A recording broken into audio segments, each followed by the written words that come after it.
नमस्कार मित्रांनो, current affairs today या आपल्या मराठी चॅनलमध्ये आपले स्वागत आहे. आजचा पहिला प्रश्न पाहूया. अलीकडे अझलान शाह कप 2025 कोणी जिंकला? तर याचा योग्य आन्सर आहे बेल्जियम. तर सुलतान अझलान शाह कप हा मॅन्स फील्ड हॉकी टुर्नामेंट याची 31वी आवृत्ती होती. 23 ते 30 नोव्हेंबर या रोजी हा पार पडला. कुठे तर कोलालंपूर मलेशिया येथे. ही स्पर्धा स्टार्ट कधी झालेली सुरुवात तर 1983 रोजी ऑस्ट्रेलिया येथे आणि 2025चा विजेता हा बेल्जियम ठरलेला आहे. फर्स्ट टाईम फायनलमध्ये बेल्जियम भारताचा पराभव करून पहिल्यांदाच हा किताब जिंकलेला आहे, म्हणजे भारत हा रनरअप राहिलेला आहे. तर 15वा hockey India sub junior man national championship 2025 हा चेन्नईमध्ये झाला. पंजाब जिंकला झारखंडला हरवून. तर 15th junior national women's hockey championship 2025 हा झारखंड जिंकला हरियाणाला हरवून. कुठे पार पडला तर काकीनाडा आंध्र प्रदेश येथे. आणि 12th मॅन्स आशिया हॉकी 2025 हा राजगीर बिहार येथे पार पडण्यात आला. याचं मॅस्कॉट काय ठेवलं आहे तर चांद. बिहारच्या वाल्मिकी टायगर रिझर्वच्या वाघावरून हा प्रेरित मॅस्कॉट आहे. आणि विजेता कोण? भारत ठरला. रनरअप दक्षिण कोरियाला हरवून. तर 2026चा मॅन्स हॉकी वर्ल्ड कप हा बेल्जियम आणि नेदरलँडमध्ये होणार आहे. आणि 11th women's hockey Asia cup Hangzhou चीनमध्ये झालेला आहे. टॉपला चायना, इंडिया आणि जपान राहिलेला आहे. नॅशनल हॉकी फेडरेशनबद्दल आणखी जाणून घ्यायचं तर याची स्थापना 1924 रोजी झाली. याचं हेडक्वार्टर आहे लॉझेन, स्वित्झर्लंड. आणि याचे प्रमुख कोण आहेत तर तय्यब इक्राम. 1928मध्ये भारत हा FIHचे सदस्य बनणारा हा पहिला आशियाई देश ठरला. हॉकी इंडियाची स्थापना कधी झाली तर 2009मध्ये झाली. आणि याचे मुख्यालय कुठे आहे तर नवी दिल्ली. आणि याचे अध्यक्ष दिलीप तिर्की. एशियन हॉकीचे फेडरेशनचे मुख्यालय कुठे आहे? कोलालंपूर मलेशिया येथे.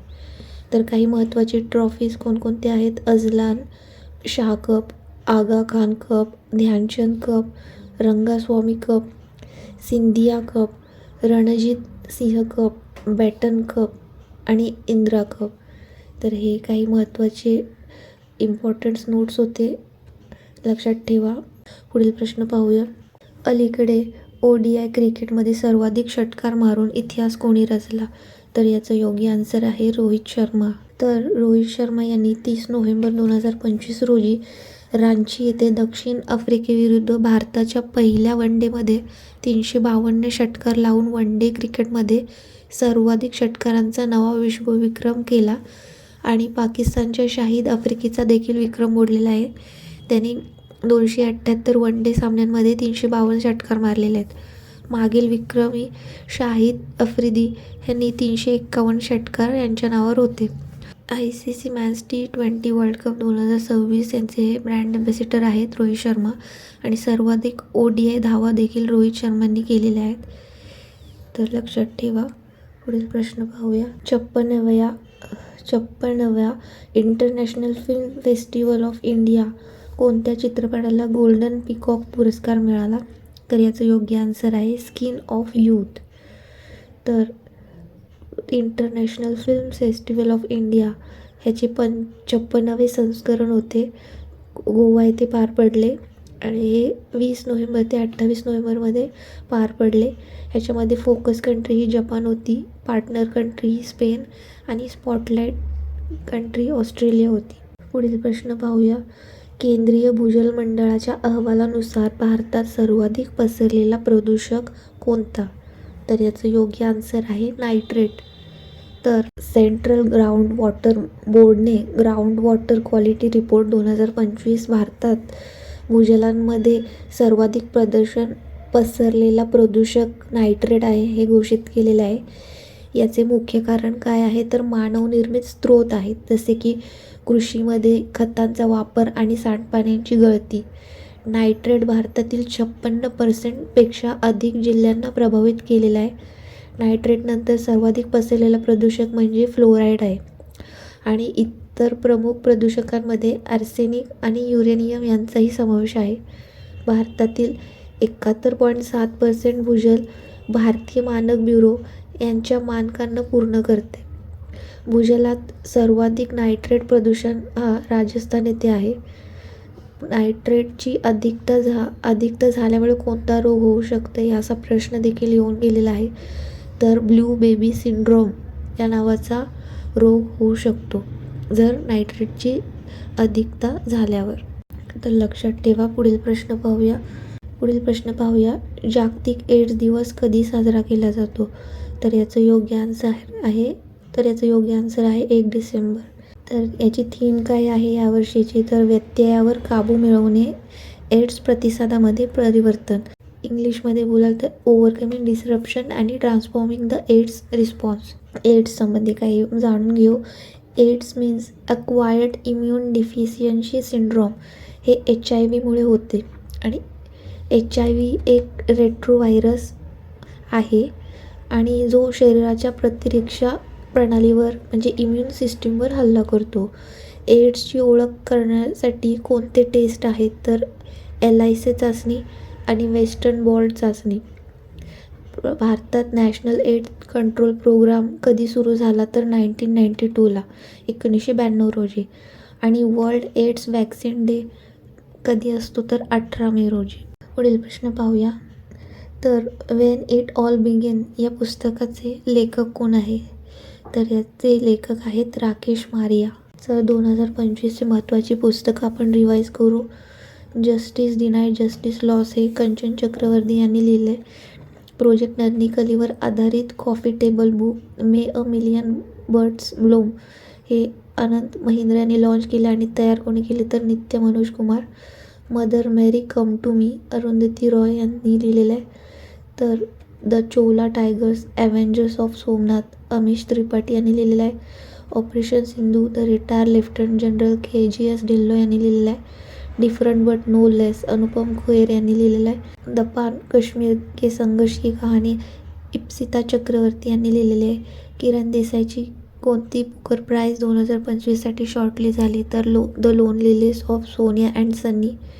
Wings of valour Swapnil Pandey and above and beyond हे शिवकुमार मोहंका यांनी लिहिलेलं आहे.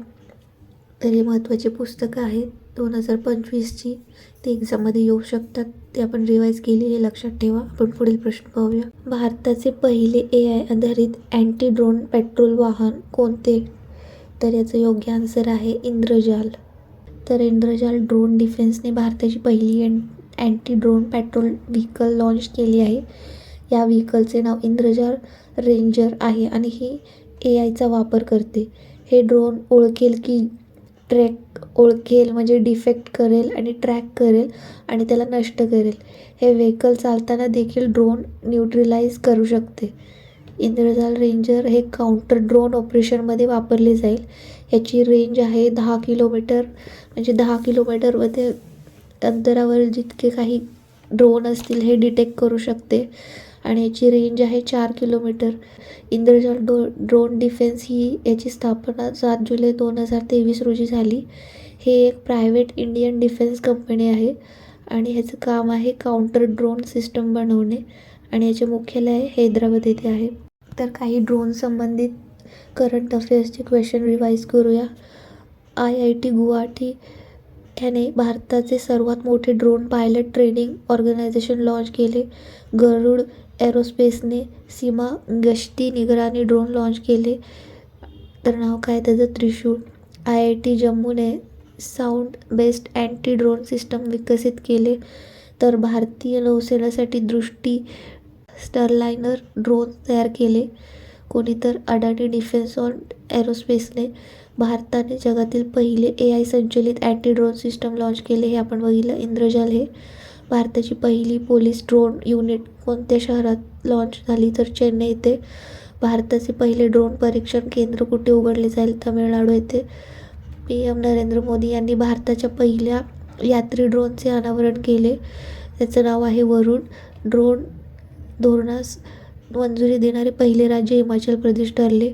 आरोग्य सेवेमध्ये ड्रोन लॉन्च करणारे पहिले राज्य उत्तराखंड ठरले.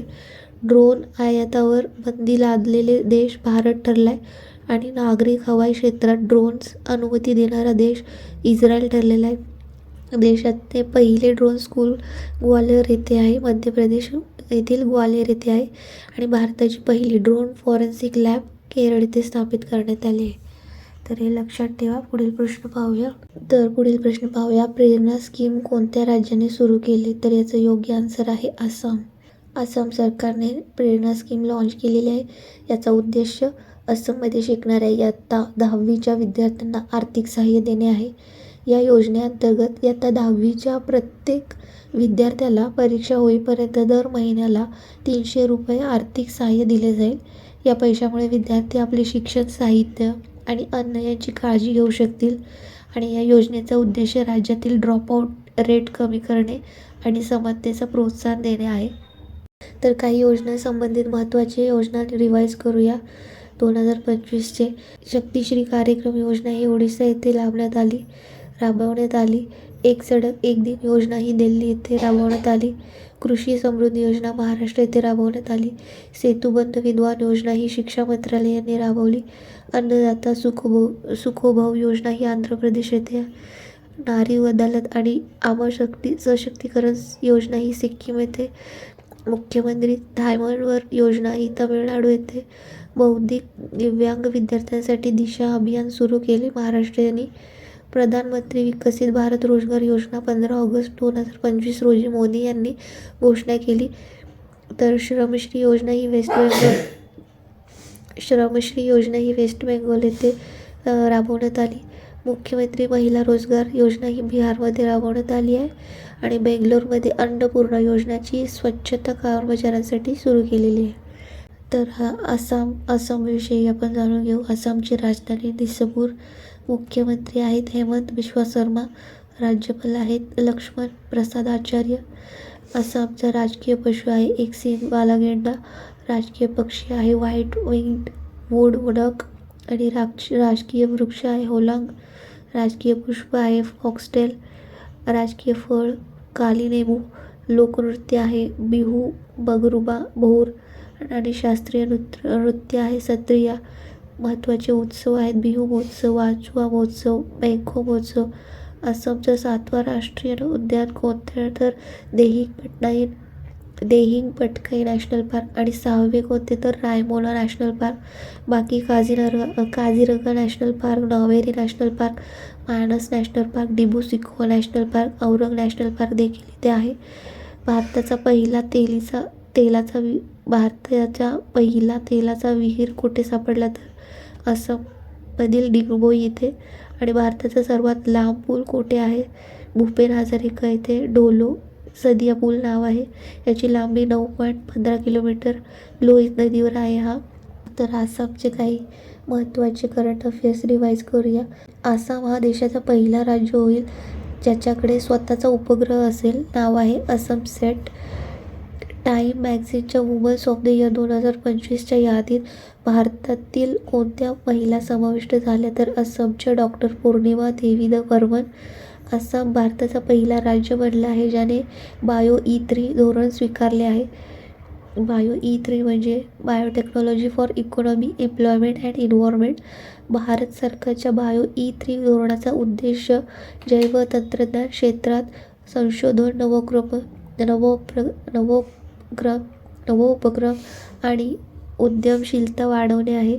केंद्रीय मंत्रिमंडळाने आसाममधील Namrup Brahmaputra Valley Fertilizer Corporation लिमिटेडमध्ये पाऊंडफील्ड अमोनिया युरिया संयंत्र स्थापनेस मान्यता दिली आहे. आणि मुख्यमंत्री महिला उद्यमिता अभियान इथे राबवण्यात आलेलं आहे. इंडियन आर्मी आणि आसाम पोलीस यांनी मिळून ऑपरेशन घोस्ट ही स्कीम लॉन्च केलेले आहे. आणि गाझा मित्रा पहल सुरू झालेली आहे इथे. कशासाठी? तर ह्युमन एलिफंट कॉन्फ्लिक्टवर काम करण्यासाठी. आणि भारताचा पहिला ॲक्वाटेक पार्क देखील आसाममध्ये लॉन्च केलेला आहे. मुख्यमंत्री जीवन अनुप्रेरणा योजना ही आसामची आहे. मुख्यमंत्री निर्जन भोईरा असोनी 2.0 योजना देखील आसामची आहे. ऑपरेशन फाल्कन गेंडोच्या अवैध शिकार नेटवर्कचा नाश आणि अवैध वन्यजीव व्यापारांवर नियंत्रण करण्यासाठी राबवण्यात आलेलं आहे. भारताचा 22वा IIM कुठे स्थापन केला तर गुवाहाटीमध्ये. समन्वय शक्ती 2025 सराव हा आसाम आणि मणिपूर येथे झालेला आहे. आसाममध्ये भारताचा पहिला व्हॅल्यूचर कन्झर्वेशन पोर्टल लॉन्च केला. आसाममध्ये राष्ट्रीय क्रीडा पुरस्काराची सुरुवात झाली आणि त्याचे नाव भोगेश्वर बुरा यांच्या नावावर ठेवले गेले. ते आसामचे पहिले व्यक्ती आहेत ज्यांना अर्जुनचा पुरस्कार मिळालेला आहे. आणि भारताचा पहिला बांबू बेस्ड बायोरिफायनरी आसामच्या राज्यातील नवलिग्रामध्ये तयार करण्यात आलेला आहे. तर लक्षात ठेवा. पुढील प्रश्न पाहूया. भारताचा 2025-29 कोणत्या संस्थेच्या कार्यकारी मंडळाला निवडला गेला तर युनेस्को. तर युनेस्कोची full form United Nation Educational, Scientific and Cultural Organisation. याची स्थापना 1945 रोजी झाली. याचं हेडक्वार्टर पॅरिस, फ्रान्समध्ये आहे आणि याचे संचालक आहेत खेलड ENI, इजिप्तचे आहेत. 2025 युनेस्को गिलर्मो कॅनो विश्व प्रेस स्वतंत्र पुरस्कार हे ला प्रेस यांना मिळालेला आहे. कोणत्या देशासाठी युनेस्कोने वेगळे होण्याची घोषणा केलेली आहे तर निकारागुआ आणि अमेरिका यांनी. तर काही महत्त्वाचे पॉईंट्स होते आपण रिवाईज केले युनेस्को रिलेटेड. पुढील प्रश्न पाहूया. वर्ल्ड टेलिकम्युनिकेशन डेव्हलपमेंट कॉन्फरन्स 2025 कोठे झाली तर याचं योग्य आन्सर आहे बकू. वर्ल्ड टेलिकम्युनिकेशन डेव्हलपमेंट कॉन्फरन्स 2025 हे 17 ते 28 नोव्हेंबरमध्ये पार पडली. कुठे तर अझरबैजानमधील बाकू येथे. याचं उद्देश होतं इन्फॉर्मेशनल अँड कम्युनिकेशन टेक्नॉलॉजी क्षेत्रावर चर्चा करणे. याचे आयोजक कोण होते तर international telecommunication union. World telecommunication development conference हे एक आंतरराष्ट्रीय परिषद आहे. दर 4 वर्षांनी होते हे. याची सुरुवात 1985 रोजीपासून चालू झालं आणि याचे आयोजक आहेत इंटरनॅशनल टेलिकम्युनिकेशन युनियन. आणि इंटरनॅशनल टेलिकम्युनिकेशन युनियनची स्थापना 17 मे 1865 रोजी झाली आणि त्याचे मुख्यालय आहे जेनेवा, स्वित्झर्लंड. तर लक्षात ठेवा. हा आपला व्हिडिओ इथेच संपतो. चॅनलवर नवीन असाल तर प्लीज सबस्क्राईब करा आणि चॅनलला सपोर्ट करा. थँक्यू.